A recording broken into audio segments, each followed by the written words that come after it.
France Culture, mémorable, grands entretiens. Toute cette semaine, le romancier, dramaturge, essayiste et poète Louis Calafert, dans cette série d'entretiens au long cours avec Pierre Racheline.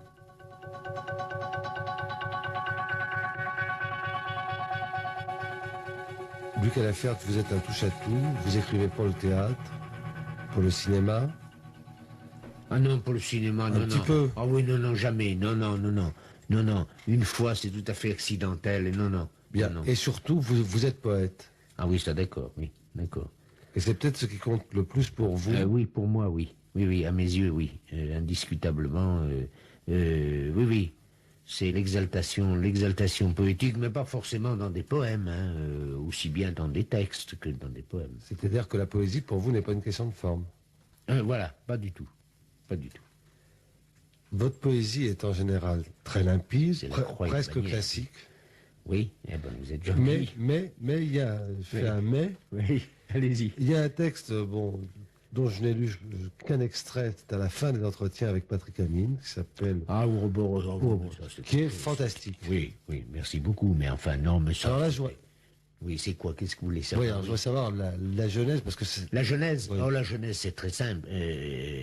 Finnegan Wakes, Joyce, ça m'a fasciné.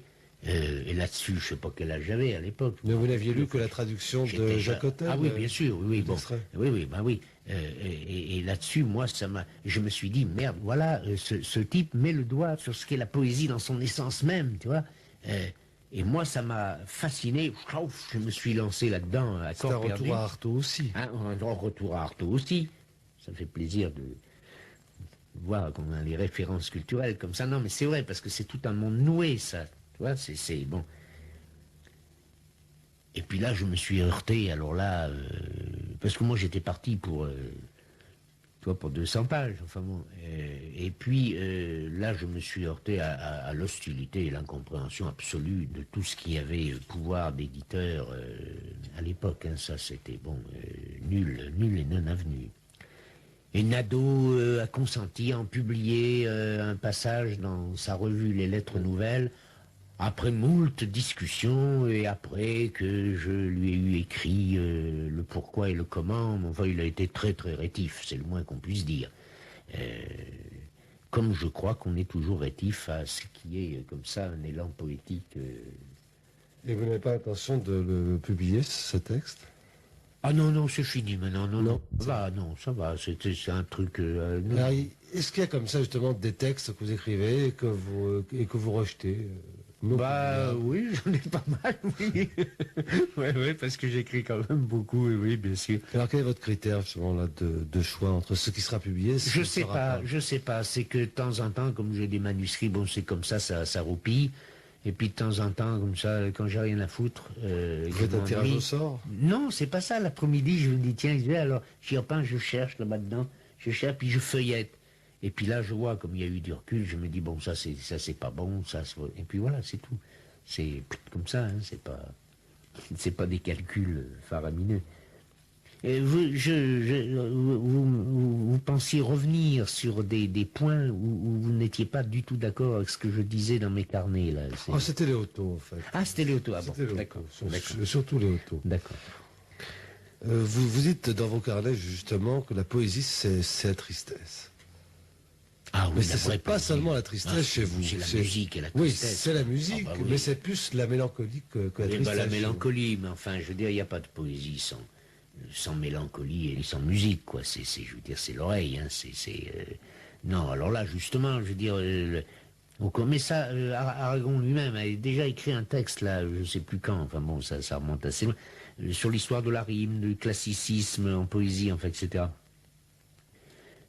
Puis 68 d'ailleurs, je crois. On a assisté à un saccage de la poésie, un saccage complet. Ce qu'on a appelé la poésie formaliste? Oui, enfin, je sais pas, moi, je connais pas, mais enfin bon, tout ce qui n'était pas de la poésie. Bon, des alignages de mots, c'est tout ça d'une grande médiocrité. Le blanc signifiant ou signifiant? Oui, c'est ça, oui, bon, enfin des mots comme ça, il y a tout ça représentant une sorte d'impuissance créatrice déclarée.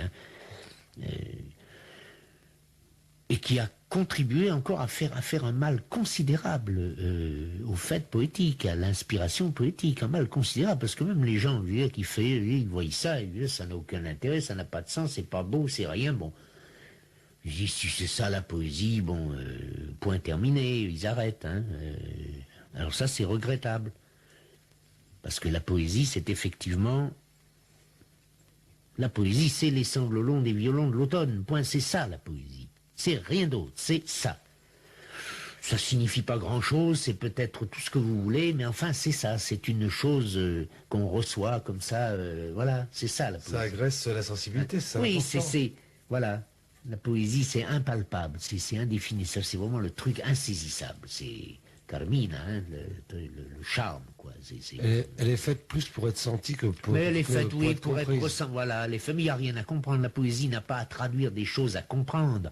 Elle traduit des images, des sensations, des choses fugaces qui sont traduites d'un seul mot, comme ça. Les divans profonds, qu'est-ce que ça veut dire? Ça veut rien dire du tout. Et puis les sanglots longs des violons non plus, ça veut rien dire du tout. Mais chacun de nous a une espèce de référence de sensibilité à ce type d'image. Les sanglots longs des violons, tout le monde comprend ce que ça veut dire. Je veux dire, bon, on ne sait pas l'expliquer, mais ça touche. Les divans profonds aussi, je veux dire, bon, cela dit rationnellement, c'est... Alors c'est bien, là voilà, alors là je suis d'accord avec vous sur Léoto. Léoto trouvait ça absolument impossible, en disant c'est quoi, c'est du charabia. Il a même commis, enfin il a commis une abjecte anthologie de la poésie française, oui. Et il traitait Rimbaud, l'œuvre de Rimbaud, c'était des chinoiseries. Bon, alors voilà où Léoto, là, il déphase. Bon, enfin, il faut bien qu'il ait des défauts. Ouais. Allez, je le défends, je suis de mauvaise foi.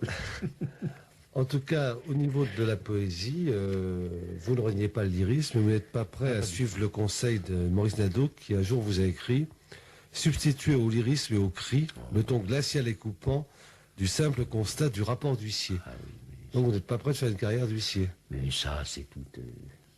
Et ça, c'est la non-compréhension de ce que peut être l'état créateur. Ça, alors vraiment... C'est significatif, ça. Moi, je veux pas l'accabler, mais enfin, c'est ça, quoi. Je veux dire, c'est non significatif de ce qu'est un état créateur chez quelqu'un, chez un individu. Enfin, bon...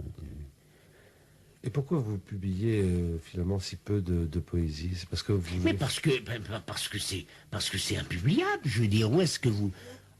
vous êtes marrant. Mais moi, je connais personne. Vous êtes drôle, vous. Moi, je connais personne dans Paris. Moi, je suis nul. Je suis zéro, moi. Et qu'est-ce que vous là... Moi, qu'est-ce que j'ai publié? Les choses qui se sont publiées en poésie de moi... De Noël a publié non, quoi? Ah oui, oh, alors là, ça, il n'a pas compris. C'était... il n'a pas su ce que c'était. Ça, c'est plus... C'est un accident. Ça, c'est un accident. Bon, chez De Noël, ils n'ont pas de collection. Hein, Ça, c'était avant l'arrivée de Bourgadier, là. Non, ça, c'était un accident complet. Ça. Bon, enfin, anecdote, mais passons. Non. Chaque fois que j'ai publié un recueil de poèmes, c'est toujours que quelqu'un me l'a demandé. Ça s'est fait avec Guy Ponsard pour pour Londonienne. Ça vient de se faire avec Décalcomanie, là, par un garçon que je ne connaissais pas, que j'ai jamais vu. Bon, Ponsard, je n'avais jamais vu non plus, je ne connaissais pas, je ne connais personne, moi, alors c'est simple. Alors je sais que probablement, pour des gens, c'est plus facile. Moi, c'est très difficile. En fait, vous ne faites pas d'effort non plus. Mais c'est pas que je fais, ah ben non, moi je veux pas aller sonner aux sonnettes, je veux dire, c'est pas mon boulot, je suis pas représentant de commerce, non. Mais cela dit, non, mais moi je serais très heureux, je veux dire, moi j'en ai des poèmes à publier, là, moi j'ai de quoi alimenter un éditeur pendant un grand bout de temps, tu vois. Non, mais moi c'est vrai, pour moi c'est un problème, alors j'attends. Et puis un jour, c'est vrai que ça se propose un jour, mais d'ici là, bon, peut-être que je serai mort. Enfin, bon. Alors si vous ne faites pas d'efforts pour vos poèmes... il n'y a pas de raison. Oui, mais alors comment faites-vous pour vos pièces de théâtre? Ah, je ne fais aucun effort non plus. Qui sont jouées? Oui, elles sont jouées parce qu'il y a des gens, touchons du bois, qui aiment bien ce que je fais. Ça c'est... Vous voulez que je vous raconte comment ça c'est? Si vous voulez, monsieur, anecdotique, hein. Ma première pièce était écrite depuis, déjà, je ne sais pas, plusieurs années. Et je faisais de la radio, et j'ai reçu un monsieur qui était administrateur à l'époque de la Comédie Française, et qui m'a demandé, m'a dit, mais c'est curieux, vous écrivez pas pour le théâtre? Je lui ai dit, si, j'ai écrit une pièce, et il me dit, mais il faudrait me me l'a envoyé. Oh, si, envoyé. Bon, je l'ai envoyé. Plus de nouvelles pendant un moment. Et puis d'ailleurs, moi, pour moi. Et il l'avait passé entre-temps à monsieur Jean-Pierre Miquel, bon, qui est un metteur en scène que vous connaissez, et qui m'a écrit votre pièce est formidable, je voudrais la monter au Petit Odéon. Et puis c'est comme ça que ça s'est fait. Bon, il s'est trouvé qu'avec Jean-Pierre, il s'est créé des liens comme ça. Et puis voilà, c'est tout. Mais moi, j'ai jamais. Et là, bon, j'ai de nouveau, il y a un jeune metteur en scène qui s'appelle Victor Viala qui va faire un spectacle là, ça commence je sais pas comment, au Lucernaire. Bon, c'est le 3e spectacle qu'il fait avec moi. Je veux dire, mais ça se passe comme ça. Je veux dire, moi, j'ai jamais, je n'ai de ma vie, je n'ai jamais envoyé un truc à un directeur de théâtre, et je n'ai jamais été voir un directeur de théâtre de ma vie. Je ne les connais pas, et ils ne me connaissent pas. Enfin, ils connaissent mon nom pour quelques-uns, mais je ne les connais pas. Je veux dire, vos pièces que je n'ai pas vu jouer, mais que j'ai lues, sont très rapides. C'est des parties souvent, c'est des parties de ping-pong. C'est ça, oui. Hein? Oui. Et puis il y a un côté baroque aussi. C'est ça. Oui. Vous pratiquez, vous avez appelé ça un comique de constat. Comique de constat. Alors comment vous définissez comment je définis le comique de constat? C'est bien difficile.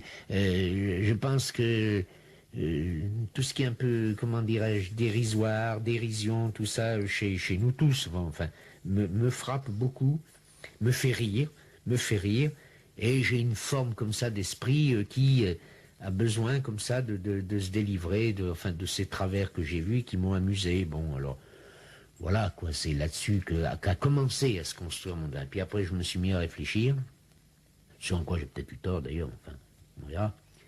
Et puis là, chez moi, un petit côté baroque aussi, un peu fou, comme ça, qui est poétique, quoi. Ça relève de la poésie, c'est bon. Et qui a donné lieu, comme ça, dont le spectacle qui va avoir lieu, là, ça, là, c'est même pas une pièce, hein, c'est un spectacle, c'est un truc baroque. Et dans cette voie-là, vous avez l'intention de travailler? Est-ce que vous n'avez pas l'intention d'étoffer un peu vos pièces, de plus de personnages? Je ne suis pas un constructeur. Je ne suis pas un constructeur. C'est uniquement l'instinct? C'est l'instinct et l'instant. Je ne suis pas un constructeur du tout. Je suis pas un constructeur. Je veux dire, je suis pas un constructeur de pièces, quoi. Je suis plus tenté par... je sais pas ce que je ferais, mais enfin, je suis plus tenté par... ayant la chance, par exemple, d'avoir ce type, enfin, un type de metteur en scène jeune, bon, je sais pas quel âge, il a 30 ans, enfin, c'est vraiment un jeune garçon qui est comme ça, qui aime le côté poésie, recherche, comme ça, bon... là, je suis très sollicité par le fait qu'on peut... Je pense à des pièces pour marionnettes, tu vois, à des choses, mais... avec, bon, enfin, quelque chose de neuf, si vous voulez, mais enfin... un théâtre plus direct comme ça, plus rapide, mais sans que la construction soit un impératif, parce que sinon là je ne m'en sors pas. Je suis pas, une fois encore, je suis pas un constructeur, je suis pas un calculateur. Il vous faut toujours un peu de désordre. Oui, du désordre d'ailleurs, même du désordre. Je veux dire du désordre et de la rapidité. Il faut que ça aille vite. Il y a une raison à ça, c'est que si ça dure trop longtemps, j'ai pas suffisamment de confiance en moi pour persister très longtemps. Alors il vaut mieux que ça aille vite, comme ça c'est réglé, c'est bouclé, ça va vite. Et puis je pense que le travail artistique, quel qu'il soit, c'est un éclat. Hein. Parce que si c'est pas un éclat... Louis Calafert, y a-t-il des moments privilégiés où vous vous adonnez à la poésie? Oui, il y a même beaucoup de moments. C'est par période, hein, parce que c'est pas... mais comme ça, c'est-à-dire, ça se jumelle avec...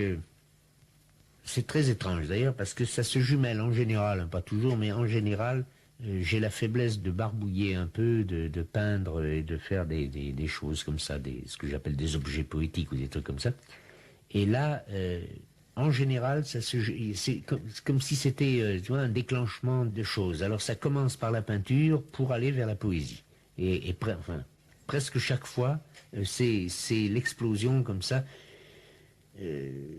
d'une nécessité d'expression, mais carrément poétique, je veux dire, enfin la rime, enfin bon, le poème.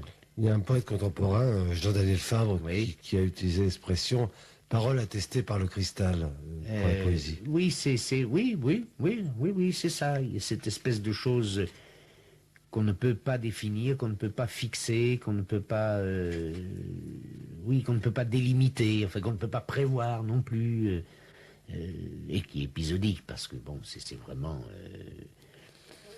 C'est votre véritable oxygène, la poésie. Oh, c'est pas mauvais, non, c'est l'écriture, mon oxygène, Oui. d'une manière générale. Mais hein, souvent, c'est pas- votre écriture, bon, vous avez certains de vos textes qui sont en prose, Oui. qui sont de la poésie. Voilà, d'accord. Je dirais même que d'une manière générale, la plupart de mes livres, à part bon des livres comme Septentrion ou l'Incarnation ou je sais pas 2 ou 3 autres, mais la plupart de mes livres sont en fait de la poésie déguisée, Camouflée. camouflée sous le nom de récits, de nouvelles, de trucs comme ça, mais en fait c'est un long effort poétique. Enfin bon. Ça vous amène quelle réflexion, Oui. ça, le fait que la poésie soit tellement une maladie honteuse que les éditeurs soient obligés de trouver d'autres mots Je sais pas. pour présenter la marchandise. Je sais pas, parce qu'en fait, je suis toujours. Il m'arrivait parfois, je veux dire, dans des petits théâtres ou des choses comme ça, de voir des petits comme ça, des petits spectacles de poésie ou des récitals de machin. C'est plein. Oui. À Lyon, Maréchal, dans un théâtre énorme, qui est le théâtre du 8e, il y a je sais pas combien de places, enfin 2000 places, mais Maréchal a fait une semaine de poésie à l'époque où il dirigeait le 8e à Lyon. Il a fait une semaine de poésie, c'était bourré tous les soirs. Alors par ailleurs, on vous dit, ah ouais, la poésie, ça n'intéresse personne. Voilà, quoi, je suis une espèce de paradoxe comme ça, étrange, enfin bon. Mais au Lucernaire, puisqu'on parlait du Lucernaire, il y a un jeune garçon qui s'appelle, je sais pas comment, là, de Poix, là, c'est ça, qui fait un truc sur Baudelaire. Je veux dire, ça fait des mois qu'il joue ça tout seul, là. Donc il y a un répondant, quelque part. Les gens ont sans doute besoin de poésie. Bon. Mais je crois que là, vous savez, ce qui me frappe beaucoup, c'est qu'il y a une petite prétendue intelligentsia parisienne, je veux dire, qui décide. Ça, c'est votre bête noire. Ah, ça, c'est ma bête. Alors comment Ah, ça, c'est ma bête noire, Non. parce qu'ils décident, ces gens-là, c'est une poignée, hein, une poignée, ils décident pour la France entière de ce que les gens doivent lire, ne pas lire, voir, ne pas voir, savoir, ne pas savoir, enfin bon. Non, mais c'est très gentil qu'elle a fait. Ouais. Vous, Non, mais on vous pourrait lancez se un dire. mot. Vous lancez Oui. un mot, mais vous ne dites pas ce que ça signifie. Moi, Quoi intelligentsia, je ne sais pas ce que c'est. Ah, mais moi non plus, c'est un petit groupe bon de gens que je ne connais pas, qui sont des gens de l'édition, beaucoup de gens de la presse, parce que le pouvoir de la presse est devenu important, énorme. Enfin, quand je dis presse, y compris télévision, et bon, ce qu'on appelle aujourd'hui les fameux machins, la médias, là, bon. Je veux dire, ces gens-là décident pour tout le monde. Et puis plus ça ira, plus ce sera comme ça, parce que décident pour tout le monde de ce qui doit être, de ce qui ne doit pas être, n'est-ce pas? Alors, à la rigueur, on pourrait se dire pourquoi pas, mais quand on a l'occasion par hasard d'approcher l'un de ces et qu'on voit que c'est des nuls, je veux dire, alors là, ça devient un petit peu dramatique, parce qu'on se dit quand même, ils ont un pouvoir qui est complètement usurpé entre les mains, c'est tout. Alors effectivement, c'est ma bête noire, oui, c'est vraiment ma bête noire. Et ils ne m'aiment pas, hein, mais je ne les aime pas. Ils ne m'aiment pas, mais je ne les aime pas. Ça, je leur... Vous croyez pas que vous vous trompez en disant Non, qu'ils ne non, vous non, aiment non. pas Non, non, ils m'aiment pas. Oui, ils Non, m'aiment non. pas du tout. Oui, ils m'aiment pas du tout, Non. du tout, mais je m'en fous. Je m'en fous. Qu'elle a fait. Le problème n'est pas qu'ils ne vous aiment ou qu'ils ne vous aiment Ah bah pas. si. Non, le problème n'est pas là. Le problème est que vous pouvez leur rendre des services? Ah bah non, ça je peux... Ah oui, ah bah d'accord, oui, non, mais enfin... Le ils problème, ne m'aiment c'est pas Non, une non. affaire de sentiments. Oui, qu'elle oui, a fait. d'accord. Hein. C'est pas une affaire de Ah. sentiments. Vous savez, il y a des races, hein, comme ça, il y a des races d'hommes. Hein, vous savez, non, on se reconnaît au flair. Hein. Non, moi quand je les vois comme ça une ou deux fois dans ces dîners officiels, déjà les gens habillés de bleu avec la Légion d'honneur, tu vois, moi alors là, et ils sentent très bien, ça va pas. Non, ça ne va pas. Ça ne va pas. Non, Donc, ils ne m'aiment pas, je ne les aime pas. Pas Non, de non. crachat à la boutonnière pour vous. Oh ben non, mais enfin, non, rigolez pas, ben on m'en a jamais offert, hein, je vous le dis tout de suite. Dites-moi, vous avez également écrit pour la radio des pièces. Ah non, c'était du gagne-pain, ça. Je ne me souviens pas. Ah oui, non. Alors, dans la série Gagne-Pain, justement. Oui, dans la série gagne-pain, oui. Bon, quelque chose que je n'ai pas vu, donc je ne peux pas en juger. Oui. Les beaux dimanches à la télévision. Gagne-pain. Gagne-Pain. Puis alors, quelque chose de plus récent. Moi, je suis allé voir uniquement à cause de votre nom qui traînait sur l'affiche. Oh, l'horreur. Qui s'appelle Mon amour, ma déchirure, un Oui. film de José Pinero. Bon, alors là, mettons les choses au clair. Un ami, je l'aime beaucoup, et c'est un garçon très méritant et très... Bon... c'est un garçon qui est, en plus de ça, c'est un garçon solide. Bon. Cela dit, les fluctuations... Et moi, à l'origine, j'ai écrit un scénario. Ça remonte à il y a, je sais pas, 5 ans, je sais pas combien. Bon. J'ai écrit un scénario, et sur ce scénario, en fait, nous étions, lui et moi, d'accord pour faire un film avec un certain type de comédienne, enfin bon, etc. Pour moi, c'était une aventure tout à fait marginale, parce que, bon, le cinéma ne me tente pas en tant que truc d'expression, c'est pas... C'est-à-dire que vous acceptiez de faire le scénario, mais vous ne vouliez pas aller plus loin, c'est être présent lors du tournage. Ah non, non, ça ne m'intéresse pas, non, mais d'ailleurs, non. Non, mais ce qu'il y a eu de plus dramatique, c'est qu'au long des années, José Pinero, lui, s'est battu pour faire ce film auquel il... Et puis...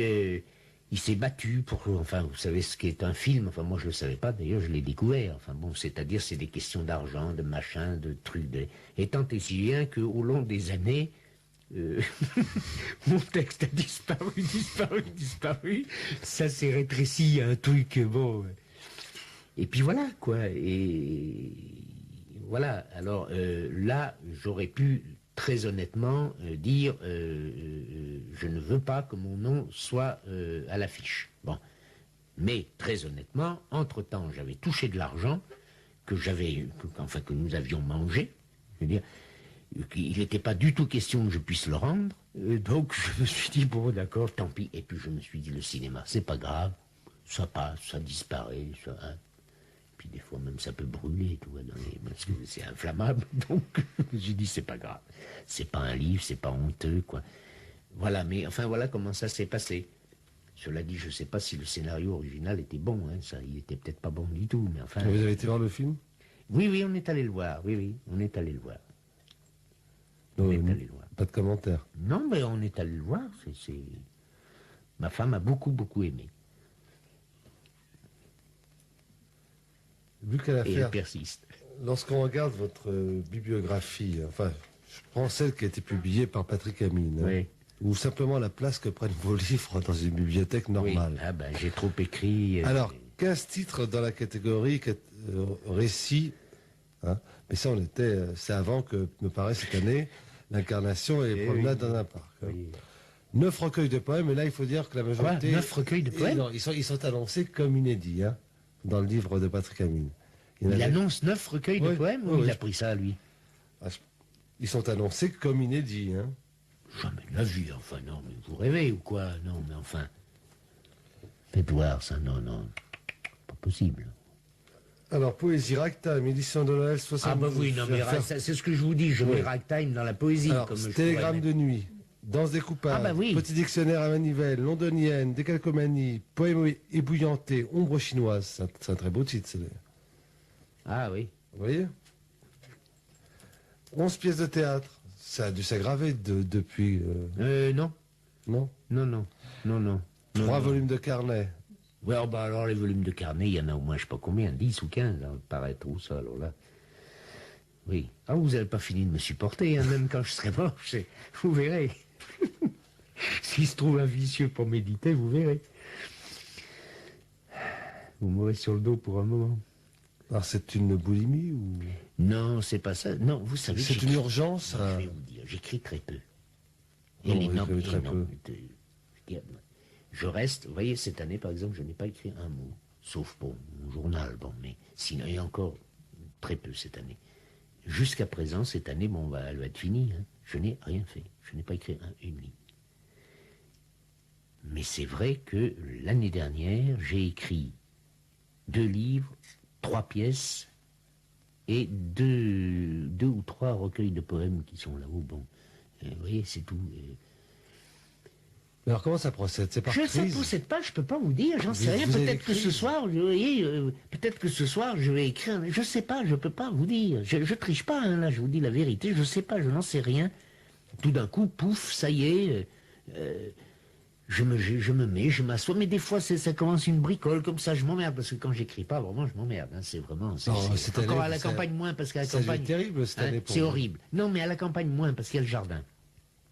Alors, tu vois, on plante des fleurs, ça occupe. Mais sinon, c'est l'horreur, hein, c'est l'épouvante. C'est vraiment, tu te dis, c'est la vache au pré, quoi, c'est nul. Bon. Et puis, tout d'un coup, blong. Alors c'est vrai que quand un élan comme ça est parti, pas toujours, mais il est assez fréquent que ça entraîne plusieurs choses, tu vois. Par exemple, j'écris un bouquin derrière une pièce de théâtre, tu vois, ou des poèmes. C'est assez fréquent qu'il y ait un élan comme ça. Et puis après, le robinet est coupé, point, c'est Est-ce fini. qu'il y a un lien dans l'écriture entre ces différents textes, entre cette poésie, ce théâtre, le récit? Est-ce que vous y percevez après une filiation? Je vais vous dire honnêtement, c'est une question que je me pose pas. Moi, je fais ce que j'ai à faire, je veux dire, quand j'ai envie de le faire, et puis c'est tout.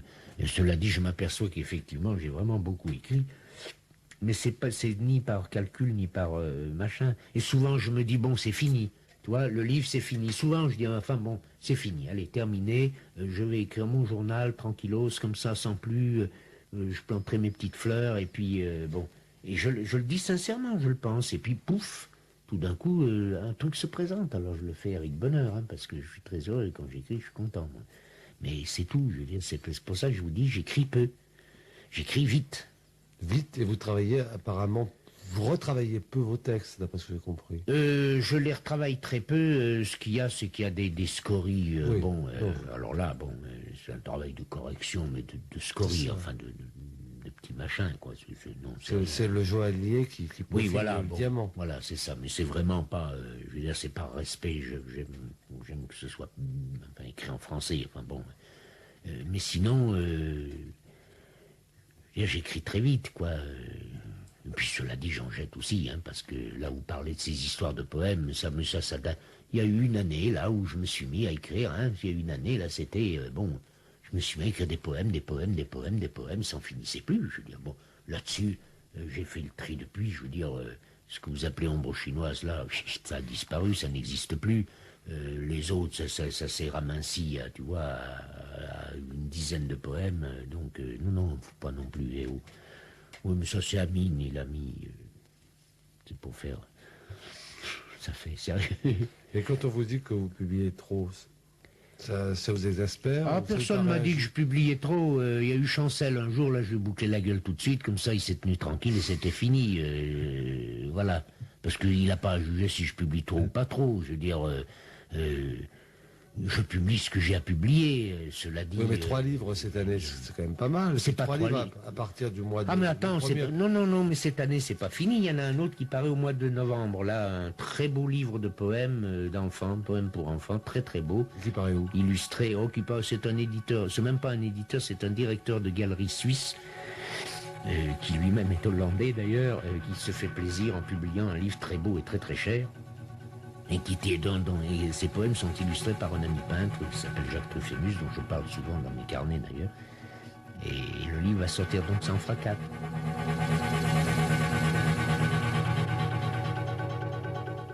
Mémorables grands entretiens.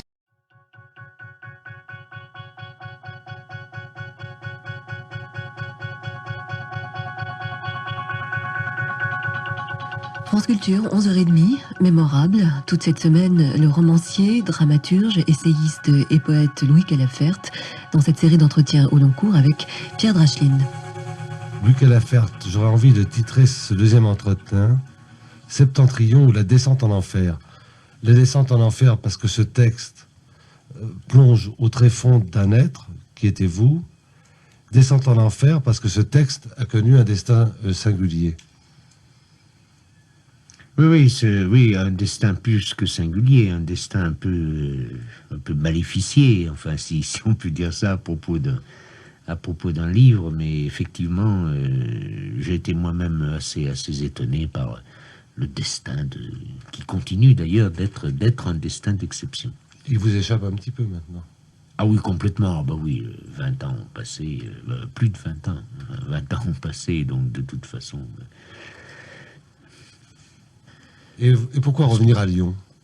Ah ben parce que c'était mes attaches comme ça, c'était ma ville, c'était bon, c'était mon terrain connu, c'est tout. C'est pas d'autre raison, c'est parce que je connaissais. Toi, Comment c'était- a réagi Julliard là? Quoi, à mon départ? Oui. Il a compris. vu qu'il ferait pas de moi un auteur mondain, quoi. Bon, c'est tout. Mais il en avait d'autres. Il avait la petite Sagan, je veux dire, il mettait dans le mille, là. Je veux dire, ouais, c'est pas. Mais moi, j'étais pas. Puis il avait cette petite gamine, là. Comment elle s'appelait, là, cette gosse qui a disparu, là? Comment ça s'appelait? Comment? Minou Drouet. Pauvre gosse, oui, Minou Drouet. Non, oui, pauvre gosse, non, mais c'est une pauvre. Je veux dire, elle a été. Hein? C'est la folie, là. Enfin bon, passons. Là, c'est l'argent avec... Bon, passons.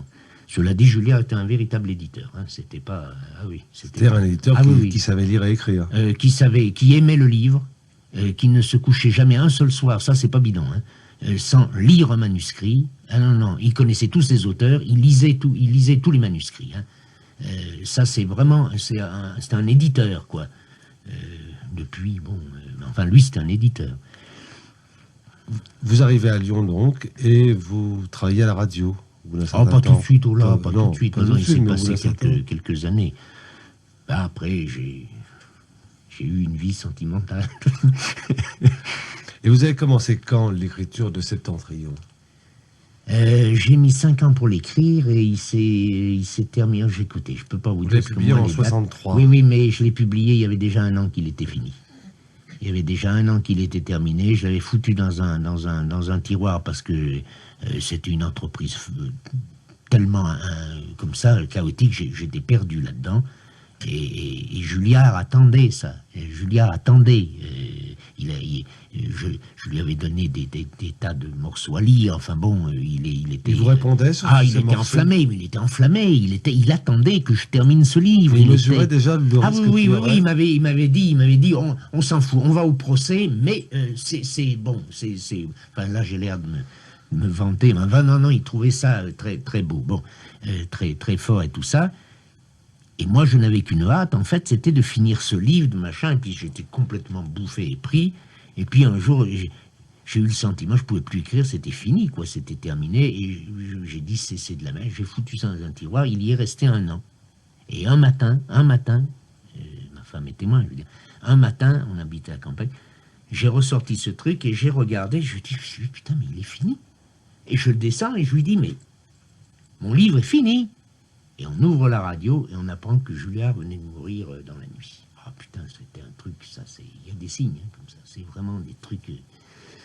Déjà le livre partait mal, c'était Oui, mais c'est un mauvais accouché. C'est peut-être un livre qui est mal parti, Hein, mais ah c'est oui. un livre qui a une légende. Oui. C'est un des rares livres de littérature contemporaine que les gens s'échangent comme un secret. C'est-à-dire qu'on se murmure, il faut lire ça. Ah bon. On se le repasse un peu, mais on le prête difficilement d'ailleurs, parce qu'on a toujours peur de ne pas le voir revenir. Vous êtes gentil. Et c'est un livre qui commence par une phrase superbe. Au commencement était le sexe. Bon. Alors, référence à la Bible. Oui, hein bien sûr, forcément, oui. Une espèce de dénaturation, là. Oui. Et c'est une descente aux enfers aussi, ce livre.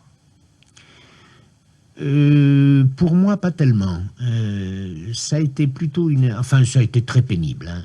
L'écriture a été pénible parce que d'abord, elle s'est prolongée pendant 5 ans. Ça, jamais je referai un truc comme ça. Parce que c'est traîner un livre 5 ans, c'est bon. C'est un monstre qui a failli vous dévorer. Oui, c'est bouffant. Mais en même temps, c'est très curieux. Moi, je garde un bon souvenir parce que pendant que je l'écrivais, je sais qu'il y a eu des périodes effrayantes, mais il m'est resté, en fait, ce livre m'a nourri. C'est à cette époque, dans cette tranche où j'ai lu énormément, où j'ai appris énormément de choses, je veux dire, où j'ai découvert des tas d'univers comme ça intellectuels que je connaissais pas du tout. Et ce livre m'a enrichi, m'a nourri en même temps. Mais je sais que, je veux dire, pendant que j'écrivais, c'était pas marrant tous les jours, quoi. Mais enfin. Et là, en même temps, bon, je travaillais, effectivement, je faisais de la radio pour gagner ma vie. Enfin, bon, Il y a d'ailleurs dans Septentrion un passage superbe sur la lecture qui a été repris, Sur la passage qui a été lecture, oui. repris en Voilà. affiche par les Voilà. éditions Oui. de Noël sur la nécessité de lire. La nécessité absolue de lire, oui, ça, oui, parce que c'est la connaissance, c'est la vie. Point terminé, c'est tout. Si on n'a pas ça dans la tête, je veux dire, on est foutu. D'une manière comme de l'autre, on est foutu. Et ça, c'est une chose que personne n'enseigne, je veux dire, parce que moins il y a de connaissances, plus on peut vous étouffer, quoi. Non, la connaissance, c'est la vie. Alors, bon, le fait de lire, en fait, la connaissance s'acquiert, qu'on le veuille ou non. Je veux dire, jusqu'à maintenant, il y a quand même qu'un moyen, c'est quand même le livre, parce que le reste, l'image, je veux bien, enfin, l'image, ça passe. Mais c'était une boulimie. Une boulimie, mais c'est une boulimie qui m'est restée jusqu'à maintenant. Je suis un peu moins lecteur, je suis un peu moins boulime, mais oui, c'est une boulimie qui m'est restée. Oui. Le besoin de connaître, de me fortifier, oui. Alors, ce rapport à la femme, ce mélange de fascination et de répulsion, qui est dans Septentrion. Ben oui, nous y voilà. Est-ce qu'il n'a pas débuté justement dans cette usine de piles? Oui, enfin, oui, je sais pas, ça c'est lié. Non, je crois que c'est lié à mon tempérament. Enfin bon, cela dit, c'est vrai que la promiscuité qui était celle de l'usine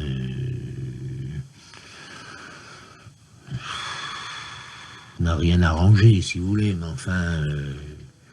Mais qu'est-ce que vous voulez me faire dire, là? C'est quoi, là? Non, parce que vous avez dit dans un entretien avec Patrick Amine que les guerres créent un climat typique où la femme devient le baromètre des secousses publiques. Absolument. Ah, ça, c'est une chose que j'ai observée tout au long de ma vie. Les modes féminines, par exemple, les modes vestimentaires féminines sont tout à fait significatives. Et quand je vois actuellement toute cette jeunesse en deuil, je veux dire, c'est significatif, il y a quelque chose quelque part. Qu'est-ce que je sais pas, moi je suis pas sociologue, je suis pas, puis enfin, les sociologues sont des cons, de toute façon ils comprennent rien, c'est pas ça le problème. Il se passe quelque chose. Alors est-ce que c'est quelque chose qui aboutit à quelque chose, type 68, le port de la mini-jupe est arrivé fin 66, début 67, il y a eu cette espèce d'explosion comme ça que tout le monde a pris, et moi le premier, je veux dire, pour une espèce de gentil, comment dirais-je, enfin, c'est un peu le 18e, tu vois, c'était pas du tout ça, il flottait dans l'air quelque chose de révolutionnaire, quelque chose de ras-le-bol, machin, un truc explosif. Je pense que la femme catalyse collectivement, sans le savoir, elle catalyse des forces qui sont, alors, où on les voit aboutir rapidement, comme ça a été le cas en 68, je veux dire dans l'année qui s'est écoulée, boum boum boum, où on ne le voit pas, et est-ce que c'est comment des trajectoires à très longue échéance, mais je pense que la femme, effectivement, par son aspect, par son côté lunaire, enfin bon, est absorbante, par essence absorbante, qu'elle catalyse, et qu'elle est effectivement, c'est ce que j'ai dit, mais c'est vrai, je le pense, je veux dire qu'elle est effectivement un baromètre auquel il faut porter attention. Je veux dire, je pense que les femmes sont importantes dans notre monde, au-delà de ce que nous soupçonnons. Je veux dire, pour moi, c'est bon, voilà. C'est pour ça que vous avez voulu rencontrer Jeanne Triolet? Hein? Ah non, pas du tout, non, pas du tout, non, c'est Aragon qui a cherché à me connaître et à me séduire, à l'époque, mais ça remonte au Calandre, ça. À l'époque où il m'a donné rendez-vous au journal Ce Soir, il y avait un journal communiste qui s'appelait Ce Soir, et il m'a donné rendez-vous dans les bureaux, c'est là où j'ai connu Pierre Daix, et bon, et lui a cherché à me séduire, parce qu'il était très séduisant, il a cherché à me séduire par des manœuvres comme ça, mais alors ça, il se trouvait qu'il était ce jour-là avec sa femme, je ne l'ai vu que 2 fois, je l'ai revu une fois, mais elle, je ne l'ai vue qu'une fois, bon, mais non, mais là, oui, bon, non, mais ça, je veux dire... Elle n'était pas hyper féminine, c'est le moins qu'on puisse dire. Il y a quelques très beaux portraits de femmes dans Septentrion. Oui, très beau. Enfin, il y a un portrait de femme. Il y a un portrait principal, puis d'autres comme ça. Pas d'autres qui s'échelonnent. Oui. Ben, oui. Ça vous a pas trop énervé les comparaisons qui ont été faites avec Henri Miller à propos de ce livre? Pas du tout. J'avais une très grande admiration. J'ai toujours. J'avais une très grande admiration pour Miller. Ça n'a pas grand-chose à voir. Non, moi, bon, on a comparé ça, au moment on m'a comparé à tout le monde. Alors on m'a comparé à Céline. Un jour, j'avais fait la liste comme ça. J'étais friand. Kafka, Céline, Miller, je sais plus qui encore. Enfin, il y en avait des paquets, des tonnes. Non, mais ça, c'est le besoin de comparaison. Mais là, l'autre jour, j'avais devant, je sais plus qui. Enfin bon, d'ailleurs, je fais voir à un ami qui est peintre, je fais voir, il y a un livre qui vient de paraître sur lui, et je fais voir, bon, et il me dit, ah, c'est je sais plus qui. Enfin, une référence immédiatement. Je veux dire, c'est complètement con. Je veux dire, ils ont besoin de références pour se fixer. Non, mais cela dit, moi, l'univers de Miller n'est pas le mien. C'est pas le mien. Cela dit, moi, j'aime beaucoup Miller. Alors dans Septentrion, et ça je crois qu'on l'a pas assez souligné, qu'on a préféré s'arrêter souvent aux anecdotes, il y a un travail avant tout sur la langue qui est fantastique. Merci de le dire. C'est ce travail-là dont je voudrais que vous parliez. À cette époque-là, j'étais vraiment... Bon, j'avais cette boulimie de lecture, je découvrais des tas de choses, et vraiment, les mots, pour moi, ont été vraiment un truc... Il faut dire une chose, hein, c'est qu'il faut revenir un petit peu comme ça, parce que je veux dire, mes origines ont fait que je n'avais pas à ma disposition de vocabulaire très étendu. Par contre, j'ai rapidement compris que celui qui avait le vocabulaire avait une force formidable, et c'est toujours valable, et ce sera toujours valable. Je veux dire, savoir s'exprimer... dans différentes conditions. Moi, il y a encore là, dans cette je parle de la ville, hein. Il y a des pans entiers qui m'échappent complètement. Je veux dire, il y a des gens qui par catégorie sociale, ont le facile maniement de l'ironie, par exemple. C'est une force, mais considérable. Je veux dire, on tue d'un mot, quoi. Mais c'est vrai, c'est vrai. Bon, moi, c'est une chose à laquelle je n'ai pas accès. Je n'aurai jamais accès, parce que, bon, là, il y a toute une formation. Je pense même qu'il y a des hérédités, là. Vous voyez, une espèce de... Pas des hérédités, mais une espèce de continuité sociale qui fait que, bon... Alors, c'est vrai que dans ce livre, ça a été comme les mots, enfin, l'écriture, la phrase, c'était un truc sanguin, tu vois, vraiment, le lâcher comme ça, comme du, tu vois, comme un flot sanguin. Et j'ai écrit ce livre comme ça, des nuits de passion, mais vraiment des nuits de folie, des nuits de passion. C'était porté là, avec resserré comme ça dans un coin. Et alors bon, c'est vrai que là-dessus, il y a cette espèce de comment dirais-je, de jaillissement qui est bon. Puis le lendemain, vous revoyez ça, vous vous dites ça va pas. Enfin bon, c'est de la merde. Alors là, c'est le désespoir. On laisse ça 2 jours, on recommence. Puis après, la passion vous reprend et il y a cette espèce de flot, enfin gigantesque, qui est lié au lyrisme. Malheureusement, le lyrisme a ses défauts. Eh oui. C'est Bonterland qui disait quand les Français voient le lyrisme, ils se reculent comme s'ils avaient vu un serpent. C'est assez vrai. Cela dit, lui était un défenseur du lyrisme. Moi aussi, mais je reconnais que le lyrisme noie quelquefois les choses au déprofit d'essentialité. Voilà, tu vois, ça c'est le défaut du lyrisme. Sinon, je pense qu'il est bon, il est généreux, il est fort. Mais pourtant, on a l'impression, en lisant Septentrion, que c'est une hémorragie contrôlée, que vous avez un garrot, puis de temps en temps, vous resserrez. Non, c'est pas contrôlé. Non, c'était des bouffées. C'est vraiment une suite de bouffées, là, tout au long. Je vous dis, ça a quand même duré 5 ans, je veux dire. Non, dans les nuits, comme ça, je n'écrivais que la nuit, parce que la journée, je faisais de la radio, donc bon. Non. Toutes les nuits étaient comme ça. Non, c'était des... Non, j'étais dans un état de création merveilleux. Enfin, bon. Et vous dites pourtant dans Septentrion qu'un bouquin n'est jamais qu'une sorte de déception magnifiée. Oui, je pense. Je pense, mais tous, hein. Oui, je pense. Je pense que il y a quelque chose de pas normal au fait qu'un individu se mette dans un coin avec son porte-plume et sa feuille de papier. Bon, c'est pas ça, hein, c'est pas... Mais moi, à propos de Septentrion, j'aurais plutôt envie de dire que c'est la transmutation du dégoût en or. Belle phrase, oui. Non, c'est vrai, non, dans le sens où c'est vrai qu'il y a une espèce de, comment dirais-je, de volonté de... Je pense que je me suis libéré de beaucoup de choses, que d'une certaine manière, ça a préparé d'autres libérations qui étaient les livres suivants, parce que là, ça a été quand même un trou énorme. Je veux dire, j'ai liquidé, je sais pas combien, le bouquin fait de pages, 300 pages, je sais pas combien, enfin bon... j'ai liquidé comme ça toute une partie de mon existence. Donc il y a eu effectivement cette espèce de libération avec tout ce qui était ma nature. Je veux dire, oui, ben, le dégoût, oui, enfin, oui. Il faut revenir, Lucas Stendhal. Laferte, Oui. sur le destin de ce livre, parce que je crois qu'il vous a marqué quand même. Bon, Julliard meurt, Oui. et évidemment, ses héritiers, comme souvent, ne sont pas à la hauteur, et le manuscrit n'est pas pris aux éditions. Oh, ben il y avait sa pauvre femme, là, comment elle s'appelait, Gisèle d'Assailly, qui était une femme charmante, d'une gentillesse, mais elle était inefficace, d'autant qu'il y avait autour d'elle des loups, des loups, dont chacun était persuadé que Julliard l'avait mentionné sur un testament comme le successeur en titre. Or, il n'avait pas fait de testament. Alors, c'est vrai qu'il y avait toute une bande, là,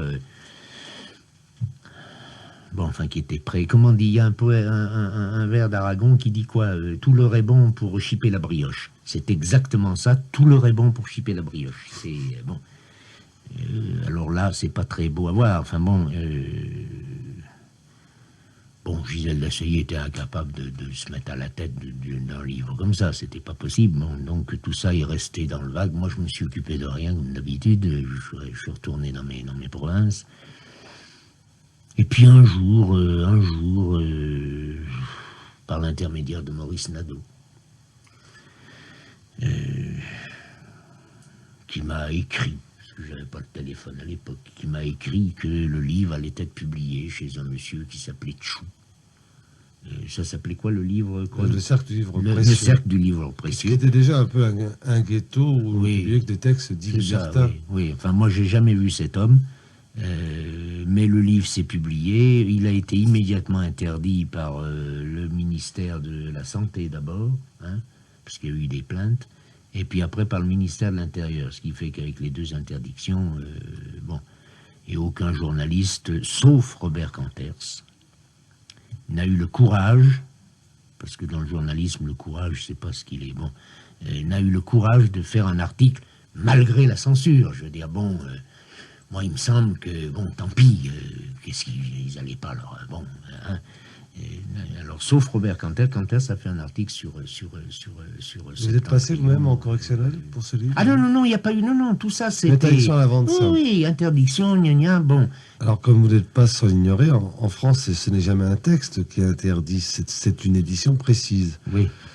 Il n'y a pas donc de texte interdit, ouais. Mais il faut quand même attendre de 63 à 84 pour que Septentrion soit réédité. Oui. Ben oui, le Gérard Bourgadier, un autre, enfin le deuxième éditeur que j'ai connu dans ma vie, qui est un véritable éditeur. Il y a un trou de 21 ans entre les deux éditions. Oui, ben personne ne vous a proposé de... Ah, personne, jamais personne. Non, personne. C'est-à-dire, ça arrangeait tout le monde, hein, là, parce que, je veux dire... parce que moi, j'ai pensé qu'après Septentrion, comme personne, soi-disant, l'avait lu, mais tout le monde l'avait lu, enfin, tout le monde, quand je dis tout le monde, toute la profession, enfin, bon... mais moi, comme j'habitais loin, j'étais pas à Paris, je n'y allais pas, j'ai vécu comme ça... et puis, petit à petit, je me suis rendu compte, il y avait des trucs comme ça, on citait Septentrion, je me disais, ah bon, tiens, il y a un tel qui l'a lu, mais moi, j'étais tout étonné, épaté qu'il y a un type qui l'ait lu, alors qu'en vérité, tous ces mecs-là l'avaient tous lu. Bon, allez... revenons pas là-dessus, parce que... Alors, ce qui également a dû vous amuser lors de sa réédition en 84, une grande presse. Voilà, exactement.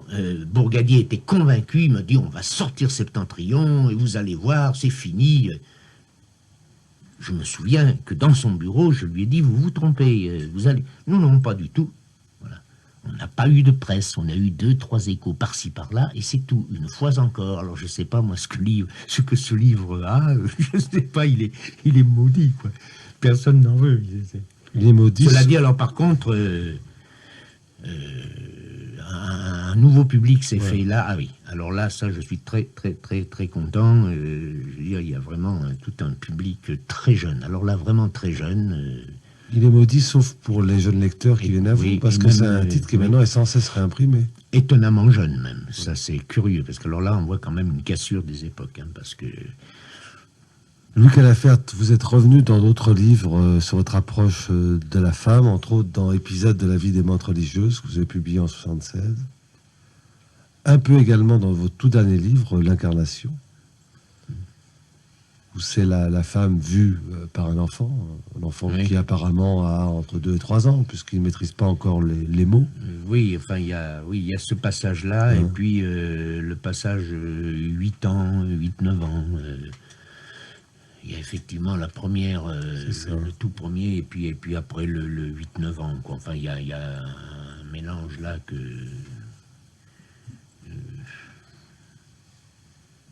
qui est en fait le...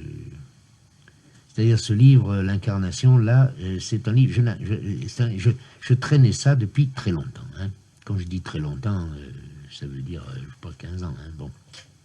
Sans penser que je l'écrirais, mais...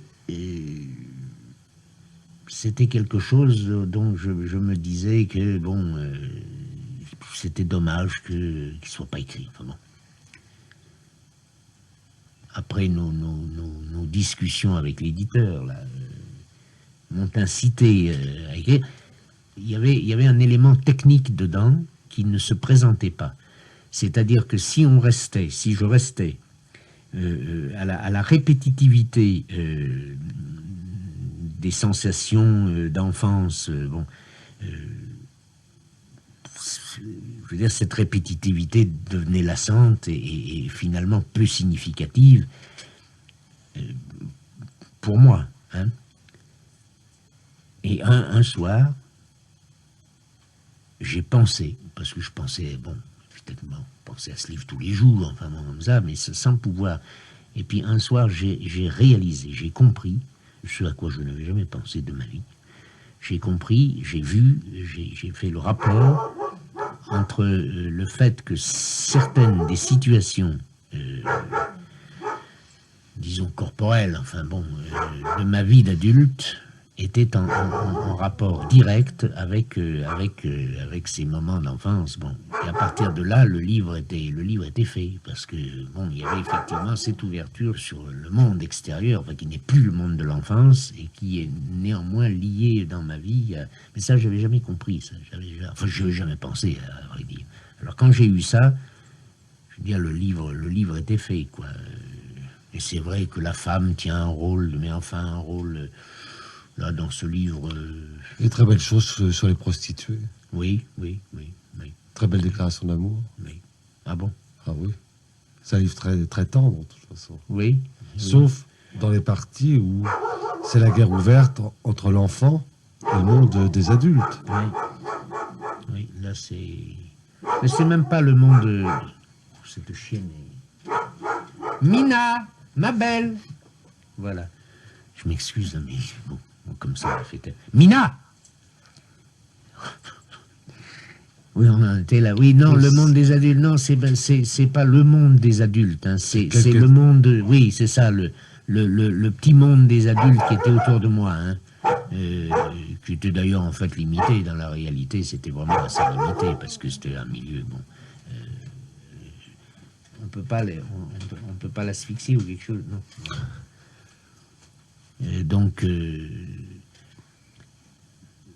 Donc cet univers tourne autour d'un monde très clos, très restreint.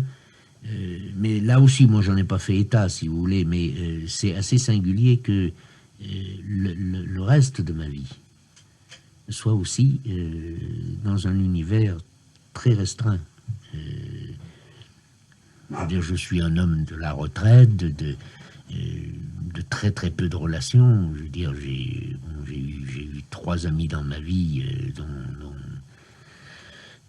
dont un est mort, c'est récemment, enfin bon, je veux dire, je ne suis pas... non, mais ça c'est singulier.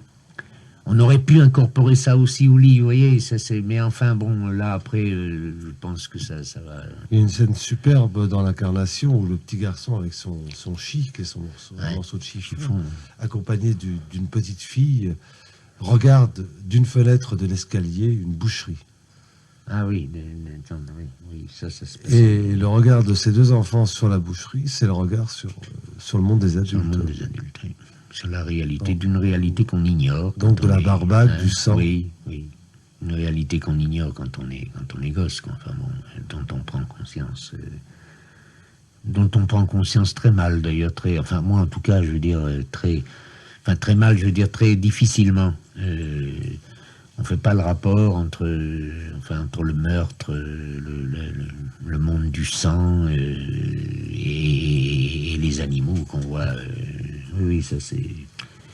Et une fois de plus, ce qui domine dans un de vos textes, c'est la solitude. Cette chape de solitude sur les épaules. Oui. Oui, mais c'est lié, là aussi, je veux dire, c'est lié à mon tempérament. Je veux dire, je suis par essence, par nature, quelqu'un de solitaire. Cela dit, bon, je suis marié, je veux dire, mais enfin, je suis néanmoins quelqu'un de tout à fait solitaire. J'ai très grand mal à m'agglomérer au groupe. Ce qui fait que quelquefois, comme ça, j'en fais trop. J'essaye de... Eh oui, non, mais ça, je le sais. J'essaye de séduire, enfin, oui, alors qu'au fond de moi, je n'en ai pas du tout envie. Ce qui fait que j'ai trouvé plus simple, très rapidement, de me séparer du groupe et puis, bon, de vivre à l'écart, comme ça, ce qui fait que les problèmes sont réglés. Pour moi, la littérature s'est dévoyée avec ce qu'on a appelé le roman, qui est quand même une invention assez moderne. Hein, c'est pas, une princesse de Clèves, hein, c'est pas bon. Et puis elle n'a fait que décroître et sans les dire. Bon, je pense, je me trompe peut-être, hein, mais je pense que la télévision, par exemple, va avoir un rôle magnifique à jouer pour la littérature parce que elle va remplacer toutes ces avec les feuilletons et tout ça. Elle va fournir au public sa dose de rêverie, sa dose de fiction, sa dose au niveau 0 ou 1,5, bon, et que la littérature reprendra sa fonction spécifique qui est intraduisible autrement que par la littérature est faite pour ce qui est intraduisible autrement que par les mots.